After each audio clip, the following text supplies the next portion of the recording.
Hello students, welcome to social fields. आज हम बात करेंगे कुछ इंडियन पॉलिटी के बारे में, कॉन्स्टिट्यूशन के बारे में, स्टेट्स के बारे में और उनके एलिमेंट्स के बारे में। तो बेसिकली स्टेट एक प्राइमरी कॉन्सेप्ट होता है रिलेटेड टू पॉलिटी। अगर आप पॉलिटी के बारे में पढ़ रहे हो, अगर आप इंडियन पॉलिटी के बारे में पढ़ रहे हो, तो ऑब्वियसली आप स्टेट्स के बारे में भी पढ़ोगे। तो स्टेट्स बेसिकली प्राइमरी कॉन्सेप्ट है रिलेटेड टू पॉलिटी। अब स्टेट जो है एक एब्स्ट्रैक्ट स्ट्रक्चर है जिसको आप टच नहीं कर सकते, बस अब उसको मान सकते हो कि हाँ भाई ये स्टेट है। ठीक है। अब हमारे कॉन्स्टिट्यूशन में स्टेट को 3 पार्ट्स में, मतलब 3 जगह देखा गया है हमारे कॉन्स्टिट्यूशन में। Number 1 is part 3 that is the fundamental rights. ठीक है। फंडामेंटल राइट्स में आर्टिकल 12 है, वहाँ पे आपको डेफिनेशन मिल जाएगी स्टेट की कि स्टेट होता क्या है बेसिकली। ठीक है। फिर उसके बाद में पार्ट 4 में भी आपको डीपीएसपी में भी मिलेगा, directive principle of state policy. वहाँ पे आर्टिकल 36 में आपको स्टेट की डेफिनेशन मिल जाएगी, सेम एज आर्टिकल 12। ठीक है। फिर आपको पार्ट 6 में भी मिलेगा स्टेट के बारे में आपको देखने को मिलेगा। यहाँ पे इंडिविजुअल स्टेट्स की बात की जाती है। यहाँ पे आपको आर्टिकल 152 में मिल जाएगा स्टेट के बारे में। ठीक है। अगर हम स्टेट के एलिमेंट्स के बारे में देखें कि स्टेट बेसिकली बनता कैसे है, तो स्टेट को बनाने के लिए सबसे पहले हमें जियोग्राफिकल एरिया चाहिए।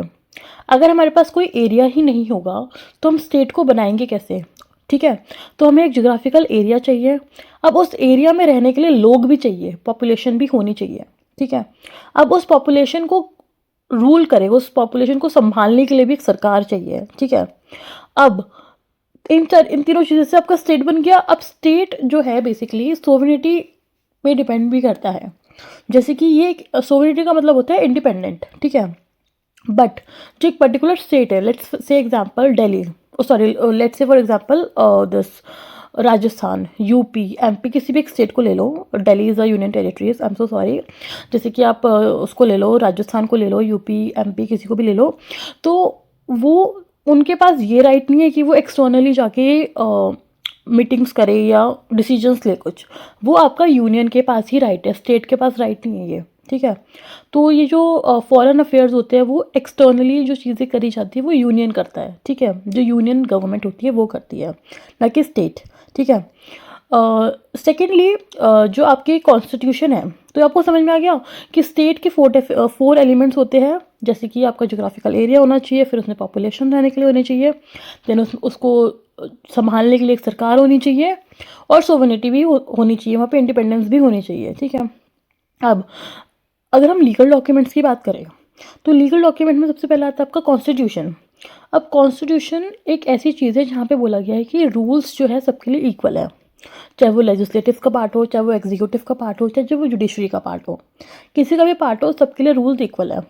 But at the same time उनको कुछ पावर्स भी मिली गई है और उन पावर्स के ऊपर कुछ लिमिटेशंस भी है। किसी के पास भी अनलिमिटेड पावर नहीं है। ठीक है। सबके सबके पास रूल्स एंड रेगुलेशन सबके लिए फॉलो करते किए गए हैं। ठीक है। ये हम कह सकते हैं कि जो जुडिशरी है वो एक इंडिपेंडेंट बॉडी है, पर एट द सेम टाइम उनके पास भी कुछ रूल्स और रेगुलेशन उनके लिए ऊपर भी है, कुछ लिमिटेशन उनके ऊपर भी है। ठीक है। तो अब हम बात करते हैं कि कॉन्स्टिट्यूशन जो होते हैं 2 टाइप के होते हैं, return constitution and unwritten constitution. Okay. So return constitution में बेसिकली आपको जो भी रूल्स में लिखे हुए होते हैं वो सबके लिए एक जैसे है, इक्वल फॉर ऑल है वो। ठीक है।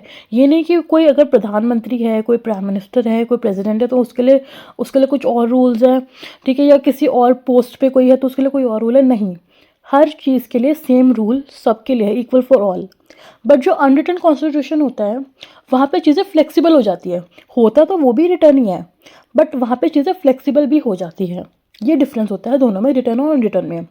तो रिटर्न कॉन्स्टिट्यूशन आपको इंडिया में, पाकिस्तान में, यूएसए में देखने को मिल जाएगा, और अनरिटन कॉन्स्टिट्यूशन आपको ब्रिटेन या फिर न्यूजीलैंड, कनाडा, इजराइल यहाँ पे देखने को मिल जाएगा। अगर हम बात करें कि सबसे पहला कॉन्स्टिट्यूशन कहाँ पे आया था, तो वो आया था ब्रिटेन में 1688 में। और अगर हम देखें कि सबसे पहला रिटर्न कॉन्स्टिट्यूशन कहाँ आया था, तो वो आया था आपका यूएसए में 1789 में, जो कि वर्ल्ड का शॉर्टेस्ट कॉन्स्टिट्यूशन है। और अगर हम लार्जेस्ट कॉन्स्टिट्यूशन की बात करें तो वो इंडिया में है, जो कि 26 नवंबर 1949 में वो तैयार हो गया था बन के, बट उसको इम्प्लीमेंट किया था, केम इनटू फोर्स किया था 26 जनवरी 1950 को। सो आई होप आपको ये कॉन्सेप्ट समझ में आया होगा, और मैं आशा करती हूँ आप आगे की और भी वीडियोस देखना पसंद करेंगे। तो please like this video and share with your friends and please subscribe to my channel. Okay, फिर मिलते हैं, बाय बाय, टेक केयर।